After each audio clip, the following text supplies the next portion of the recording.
Hello friends, fans, and fiends. I am Megan with Meeg's Readings, and I have a general reading for us for this week.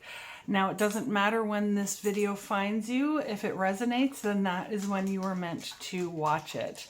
So let us get into the cards. I have pre-shuffled my tarot deck, my double tarot deck, and we will see what the energy is looking like. I'm going to draw three main cards and an oracle card, and then perhaps some clarifier cards if I feel like they're necessary. So first of all, we have the 10 of Cups, and this in general and it gives off that happy family vibe, and so that is something that we should be looking for. If you don't have a happy family, then the cards are asking you to go looking for the things that make you feel loved in that kind of way. Go to the people that will hug you if you're a hugger, or that won't hug you if you're not a hugger, but spend some time with the people that make you feel like family. And let the people that need family come and spend some time with you is also what I am hearing, and make people feel welcome. It's a tough time of year for a lot of people. As I'm recording this, it's December, it's the holidays, and sometimes you just need that extra love, and you need to sometimes give that extra love. Our second card today is the Four of Pentacles, and this has been a theme these past few weeks of being careful with your money. Build a solid foundation. Make sure you are making your spending decisions from a place of responsibility, from a place of thoughtfulness, not from a place of impulse or panic. Just make sure that what you're spending your money on is what you should be spending your money on. So as I've said before, and I'm saying again today, this is not be stingy. It's not don't ever take it. And if you hear the little tippy tappies in the background, that's my dog wandering around. But this is not a, hang on to everything you've got and never spend anything. It is just a think twice before you click buy now on that online store, before you just grab something off of a shelf in a brick and mortar store and just hand over your credit card or your cash or whatever. Make sure it's what you want to buy. All right, let's move on. Our third card is the Six of Swords. This is a card about moving away from the things that no longer serve you. Okay, so if there are family traditions that you are being asked to take part in, or that you feel like you're supposed to do with your family that maybe don't mean anything to you, you don't have to do that anymore. You can choose to do your own thing. And it is a card of, for some of us, moving away from toxic family members. This is a time of year when our families love to guilt us into participating in things that we don't want to. When they love to guilt us into thinking that, oh, well, it's Christmas, maybe I should talk to that person who abused me. All right, no, you don't have to.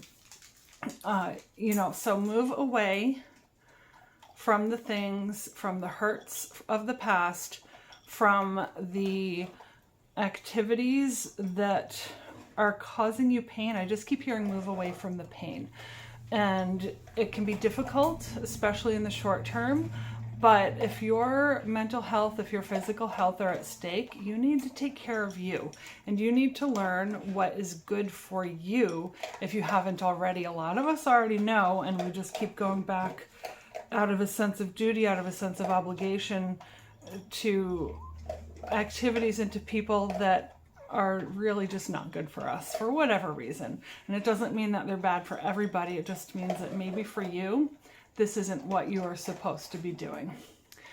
All right, let me pull I'm going to go right into the Oracle card. Also pre-shuffled, so we've got our Seasons of the Witch Beltane Oracle. That's what I'm using today. And we have Primal, number 32. Take a look at that, guys. There is no other way around but through the very truth that lives within you. So, sometimes you have to go through a journey. You have to go through some cutting out of things so that you can get to that happy place, to that happy family, because this is what we should be striving for, right? That emotional fulfillment, that familial fulfillment, so that we can live our best lives. Let me see what this says about it. I'm going to read the book.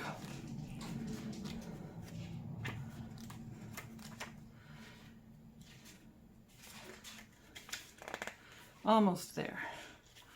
All right. The key word for primal is acceptance.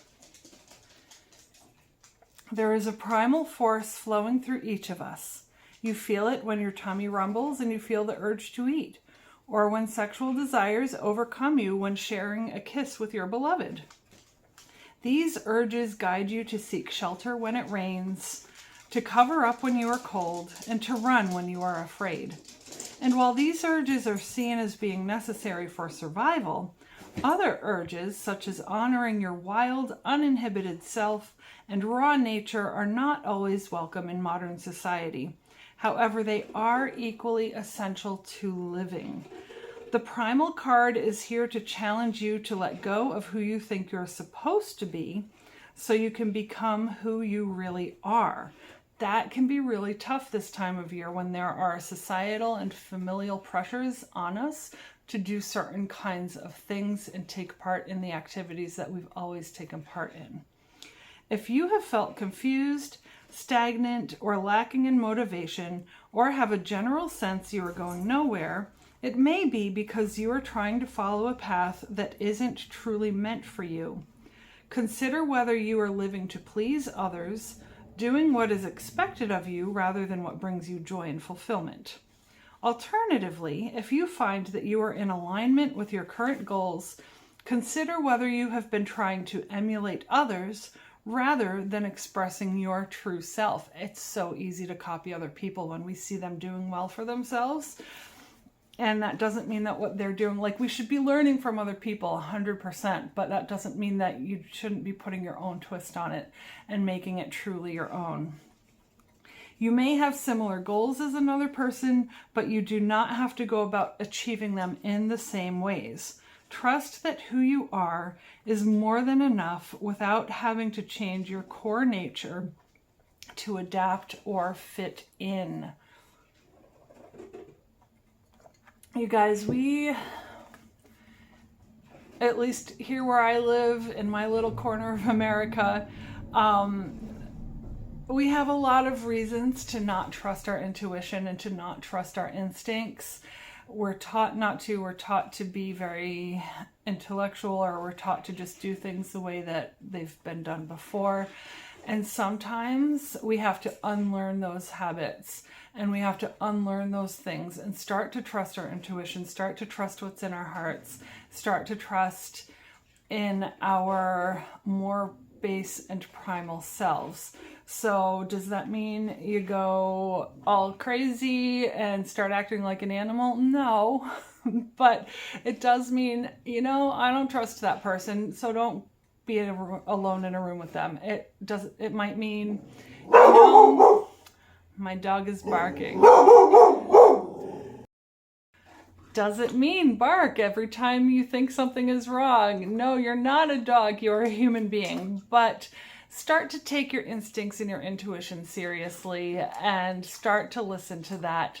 And that is what is going to lead you away from the things that aren't working for you, and that will lead you toward the place that you want to be, that place of contentment, of satisfaction. And in the meantime, be careful with your resources, right? If you're on a journey, you don't necessarily have all the resources in the world, so you want to be careful with them and spend them wisely and use them wisely. So that is what I have for you this week. And my random question, I'm going to start asking questions. My random question is, what do I do with these blinds back here? They're very plain and white. And I would like for the backdrops of my video to have that be a little more interesting. Or if you like it as is, if it's a nice break from all the other background, let me know. So let me know in the comments what you think about this. Should I do something with this? Or should I leave it as is? All right, guys, I hope everyone has a great day, and I will see you in the next one.